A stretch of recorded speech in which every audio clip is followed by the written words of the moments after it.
अस्सलाम वालेकुम, मैं हूं फखर दुरानी और आप देख रहे हैं फैक्ट चेक पाकिस्तान। आज दो मौजूआत के ऊपर बात करेंगे। पहले नंबर पे बात करेंगे जनरल फैज हमीद के फील्ड जनरल कोर्ट मार्शल के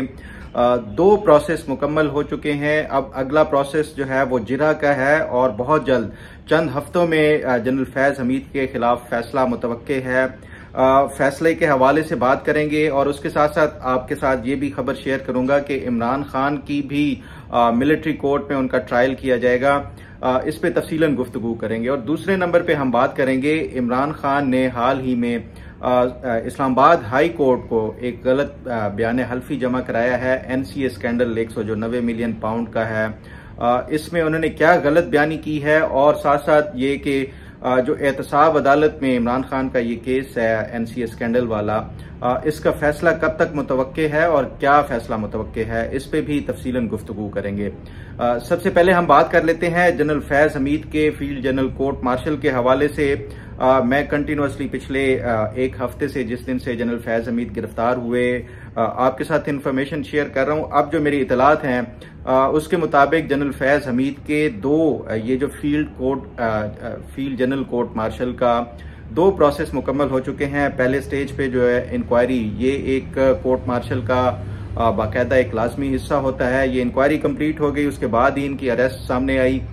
उसके बाद दूसरा जो था वो समरी ऑफ एविडेंसेस का, ये भी प्रोसेस मुकम्मल हो चुका है। जनरल फैज हमीद को तमाम तर जो एविडेंसेस जो इंक्वायरी की मत में ये सामने आए, जनरल फैज हमीद के खिलाफ वो तमाम तर जो एविडेंसेस हैं उसकी समरी जनरल फैज हमीद को पढ़ के सुनाई गई है। और उनके जो उसके बाद ये तीसरा अब जो प्रोसेस शुरू है, जिसमें ना सिर्फ जो स्टेटमेंट है वो रिकॉर्ड होगी और उसके साथ साथ जो गवाहान हैं या जो एविडेंसेस हैं उसके ऊपर क्रॉस जो है वो उसकी जरा होगी। और उसके बाद फाइनली जो फील्ड जनरल कोर्ट मार्शल का एक बाकायदा तौर के ऊपर फैसला सुना दिया जाएगा। जो मेरी इतलात हैं और जो मेरे जराए हैं ये बताते हैं कि ये with in few weeks, less than a month जो है ये फैसला इसका एक्सपेक्टेड है। और मुतवक्के यही है कि जो एविडेंसेस जनरल फैज हमीद के खिलाफ शवाहिद जमा किए गए हैं उसकी बुनियाद के ऊपर ना सिर्फ जनरल फैज हमीद के खिलाफ जो है वो एक कड़ी उनको सजा दी जा सकती है, बल्कि उसके साथ साथ जो मैंने ये अपने पिछले जो गुज़श्ता जितने भी वीलॉग्स हैं उसमें ये बताया है कि उसमें जो सहूलतकार हैं अब तक कोई 103 के करीब मेरी इतलात के मुताबिक ये सहूलतकारों को आइडेंटिफाई किया जा चुका है, जिसमें से मुतअद्दिद लोग कोई 34 के करीब मेरी इतलात के मुताबिक लोग गिरफ्तार हो चुके हैं। तो ये एक सारा उसमें ये जितना भी प्रोसेस था उसमें मेरी इतला के मुताबिक इमरान खान का भी ये मिलिट्री कोर्ट में ही ट्रायल होगा। खासतौर पे जो मई 9 के हवाले से जो एक इनका आपस में एक नेक्सस था, इमरान खान, जनरल फैज हमीद, उनके कुछ सहूलतकार और फिर जो 9 मई को जितना कुछ हुआ उसकी बुनियाद के ऊपर इमरान खान का भी ये फैसला हो चुका है एविडेंसेस की बुनियाद के ऊपर कि इनको भी मिलिट्री कोर्ट में इनका ट्रायल किया जाएगा। ये भी जब ये कंक्लूड होगा जनरल फैज हमीद का field general court martial, evidences सब कुछ आ जाएगा, तो उसके साथ साथ ये भी अनाउंस हो सकता है इमरान खान का जो मिलिट्री कोर्ट में ट्रायल के हवाले से, जब ये इनका अगर नेक्सस वो हो जाता है, इस्टेब्लिश हो जाता है। बहरहाल अगर मैं आपको थोड़ा सा ये जो जनरल फैज हमीद की क्या मुतवक्के तौर पे सजा हो सकती है और उसके साथ साथ जनरल फैज हमीद के जो प्रॉपर्टीज हैं, जायदादें हैं, उसके साथ क्या हो सकता है, मैं आपको एक एग्जांपल बताता हूँ। जनरल ज़ियाउद्दीन भट्ट की ये नवाज शरीफ का जब मिलिट्री कू उनके खिलाफ हुआ था जनरल परवेज मुशर्रफ ने, तो उस टाइम ज़ियाउद्दीन भट्ट को चीफ ऑफ आर्मी स्टाफ लगाया गया था परवेज मुशर्रफ की उस जगह पे। तो जब मुशर्रफ ने टेक ओवर कर लिया, ज़ियाउद्दीन भट्ट को गिरफ्तार कर लिया गया। 690 दिन जो है वो इनको जो एक सॉलिटरी कन्फाइनमेंट थी उसमें रखा गया जनरल ज़ियाउद्दीन भट्ट को।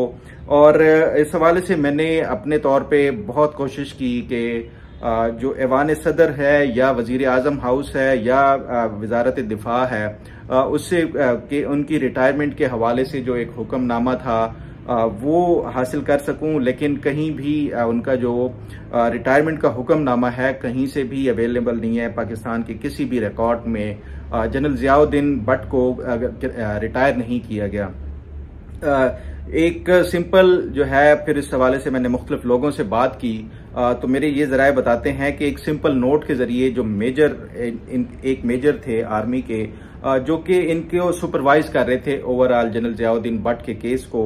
और जो इनकी सॉलिटरी कन्फाइनमेंट के हवाले से, तो उन्होंने एक सिंपली एक नोट कागज के ऊपर लिखा और ये कहा कि यू स्टैंड रिटायर्ड नाउ। और उसके बाद इनकी तमाम तर जो जायदाद और जो प्रॉपर्टीज थी जो इनको बतौर आर्मी ऑफिसर के मिली थी जनरल जियाउद्दीन भट्ट को,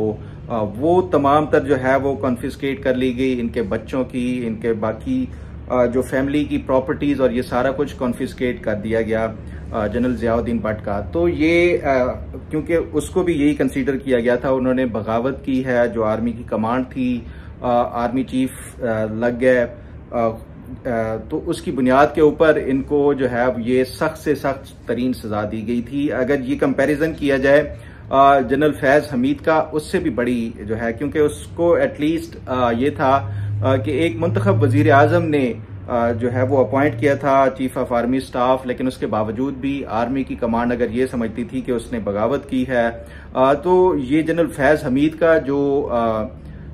ये कह सकते हैं कि जुर्म है, ये उससे कहीं बड़ा है। तो मेरी इतलात के मुताबिक उससे भी कहीं ज्यादा सख्त सजा मिल सकती है। इनकी प्रॉपर्टीज, इनकी जायदादें जब्त हो सकती हैं, इनको सॉलिटरी कन्फाइनमेंट की सजा भी हो सकती है। बहरहाल ये इस हवाले से चंद हफ्तों की बात है, उस पर बाकायदा तौर के ऊपर जब ये अनाउंस हो जाएगा, सजाओं का भी वो सामने आ जाएगा, तो वो सारा कुछ हो जाएगा। और इस पे मजीद जो भी कोई अपडेट और इन्फॉर्मेशन हुई वो आपके साथ जरूर शेयर करूंगा। अब बात कर लेते हैं इमरान खान के 190 मिलियन पाउंड केस के हवाले से। ये इमरान खान का जो ये केस है, मुबैना तौर पे जो इनके एक करप्शन स्कैंडल का 190 मिलियन पाउंड एनसीए डील वाला, उसकी समाअत भी अडियाला जेल में हो रही है और एहतसाब जज नासिर जावेद राना इसकी समाअत कर रहे हैं और ये तकरीबन कंक्लूड हो चुका है। पीटीआई के जो वकला हैं इमरान खान और बुशरा बीबी के, उनको बारहा कहा गया है कि आप नैब के जो गवाहान है उसके ऊपर जिरा कंक्लूड कर लें, लेकिन पीटीआई के जो वकला हैं वो उस हवाले से टाल मटोल से काम ले रहे हैं। ये केस क्योंकि इसमें सबसे ज्यादा संगीन किस्म के इनके ऊपर करप्शन के जो इल्जामात और ये सामने आ रहे हैं, तो यही वजह है कि ये इनकी जो वकला की टीम है और इमरान खान ना सिर्फ ये कि इस केस की जो समाअत है अडियाला जेल में हो रही है उसमें हाजिर नहीं होते, उनके वकला पेश नहीं हो रहे, फिर जिरा के हवाले से मुतअद्दिद इनको मौके दिए गए, अभी तक कंक्लूड नहीं किया और ना ही वो किया जा रहा है। तो अब रिसेंट इन्होंने ये किया है कि इस मुकदमे को और इसका फैसला होने से जो है वो रोकने के लिए और लटकाने के लिए इमरान खान ने एक और कानूनी जो है वो चाल चली है। और वो चाल ये चली है कि इन्होंने इस्लामाबाद हाई कोर्ट में एक पिटीशन दायर की है कि नैब का जो एग्जीक्यूटिव बोर्ड होता है, ये पहले इनिशियल स्टेज के ऊपर नैब के ऊपर जो कंप्लेंट होती है, फिर उसके बाद कंप्लेंट वेरिफिकेशन होती है, फिर इंक्वायरी और फिर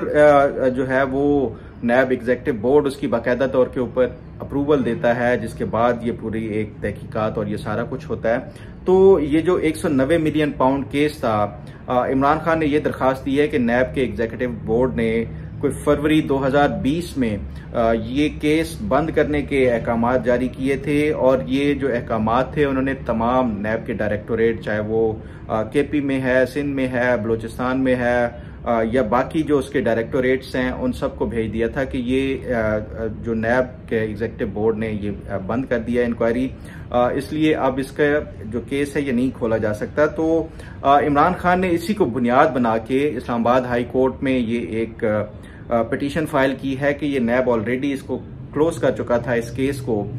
तो इसलिए एहतसाब अदालत को ये रोका जाए। साथ ही उन्होंने ये भी इस्तदा की है कि जब तक इस्लामाबाद हाई कोर्ट में ये उनकी पिटीशन है उसके ऊपर कोई फैसला नहीं आता, तो जो एहतसाब अदालत को इस्लामाबाद हाई कोर्ट ये अहकाम जारी करे कि ये इसके ऊपर मजीद अभी ट्रायल को रोक दिया जाए। अब सवाल ये है कि ये इमरान खान ऐसा क्यों कर रहे हैं और इमरान खान ने गलत बयानी इसमें क्या की है। जो अगर आप नैब के एग्जीक्यूटिव बोर्ड की मीटिंग के मिनट्स पढ़ें, मैं आपको साथ स्क्रीन पे भी शेयर कर देता हूं,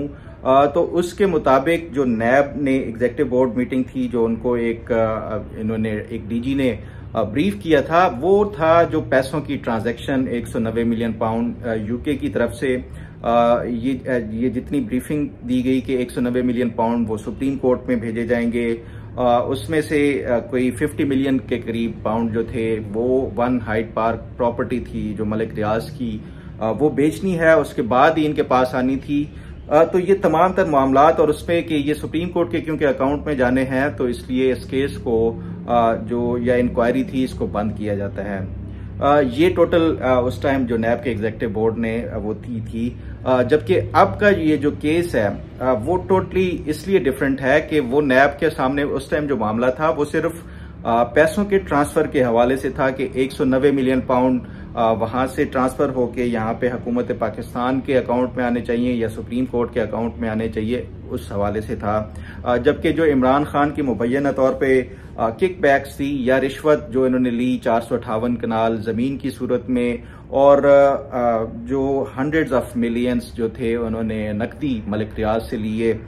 इस पूरे ये जो अलकादिर ट्रस्ट था उसकी कंस्ट्रक्शन और उसके हवाले से वो मामला तो उस टाइम तक सामने ही नहीं आए थे। तो इस वजह से नैब ने उस टाइम बंद किया था। और फिर दूसरा जो उस टाइम के जो हुकूमत भी पीटीआई की और इमरान खान की अपनी थी, उस टाइम जस्टिस जावेद इकबाल और जो इमरान खान के